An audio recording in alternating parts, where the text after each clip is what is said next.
Hey, so in this video I'm going to show you how to make a beat meter using After Effects CS5 or CS4. I'm using CS4. First things first, you're going to right click in your project area and import a file. This is where you import your beats, MP3 that you generated in Audacity. That is only the beats and not the one with the music. So click OK. Next thing, right click, new composition. Now, these settings are saved to my settings, so the defaults, the height you want to change from 720 to 50 pixels. So that way you only render the height of the meter and not the entire screen, which would just have black darkness. And then secondly, change your frame rate from 30 to 60. So, yeah, 60. Oh, lastly, or most importantly actually, you see your MP3, the duration right here. This one is 3 minutes, 11 seconds, and 8 frames. Go back to your composition, right click on it and go to composition settings, and set your duration to the duration of your song. And then click OK. Okay, under your composition right here, where my mouse is at, right click, go to New, Solid. And this should be fine. Click OK. Okay, now right click on it. You can either right click on it in here or right there. And go to Effect and Effect Controls. And this should pop up your Effect Control panel. And right click on your Effect Control panel and go to Generate and Audio Waveform. There you go. And the start point, click here. Start point should be 0, enter. End point should be 1280. Enter. Oh, you should go back to your project and drag your MP3 onto your composition, like so, and then it shows up onto your composition. Go back to your effects, drop down, go to your dark gray solid. Under your audio layer, you want to set that as your round 1 beats, MP3. Nothing happened. That's because the duration, audio duration, click there, 5,000. Enter. Maximum height, I think 60. Thickness, I like 5. Softness 0. Inside color, let's make the inside black. Not the inside one. And the outside black. Okay. Something else I'm missing here. Oh, displayed samples 316. Enter. Okay. And you can tweak with it, make it look just right for you. Thickness, maybe a little thicker. Alright, let's press play. Yeah. It's not updating in real time. As you can see right here, the red is FPS 17 out of 60, so it'll look a lot better when it's finally rendered.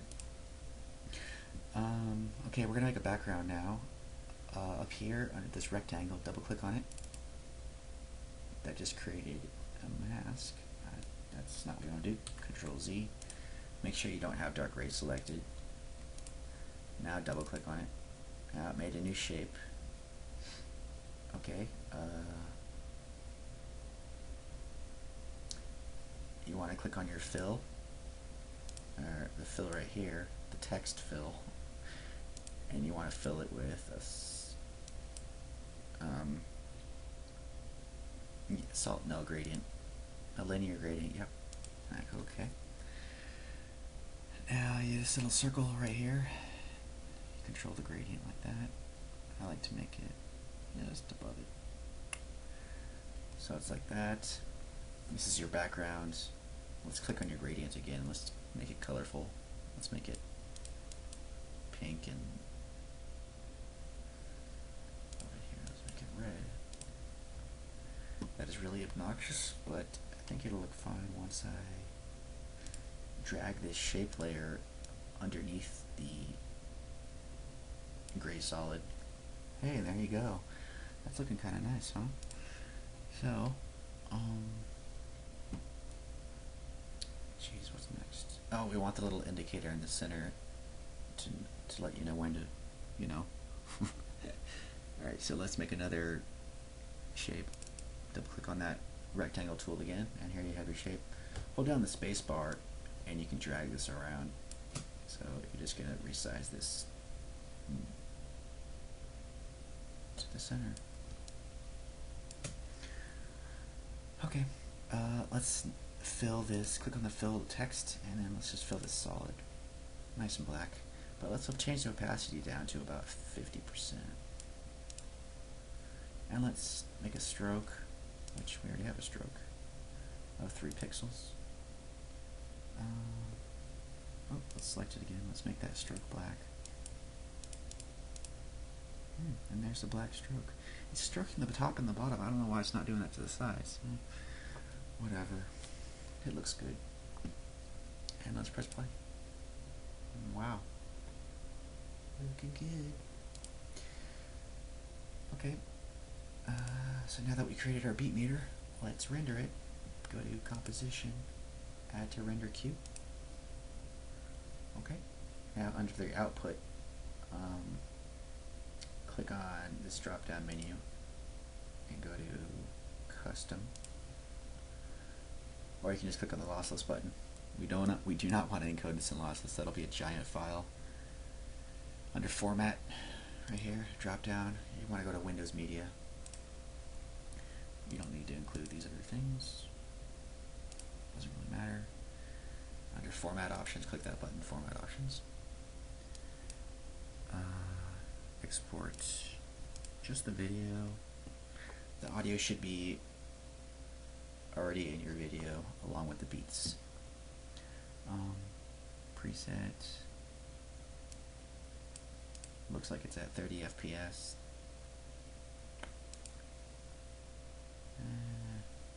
Frame rate, bump that to 60. And it's 720p, I believe. You can just drop down to preset and go to HD TV 720p, but then it'll reset the frame back to 30. But so we're at 60 frames per second, 720p. Click OK. Click OK. You can click here to rename the file where you're going to save it, and then you just click this button right here called Render. And now we wait. That's all.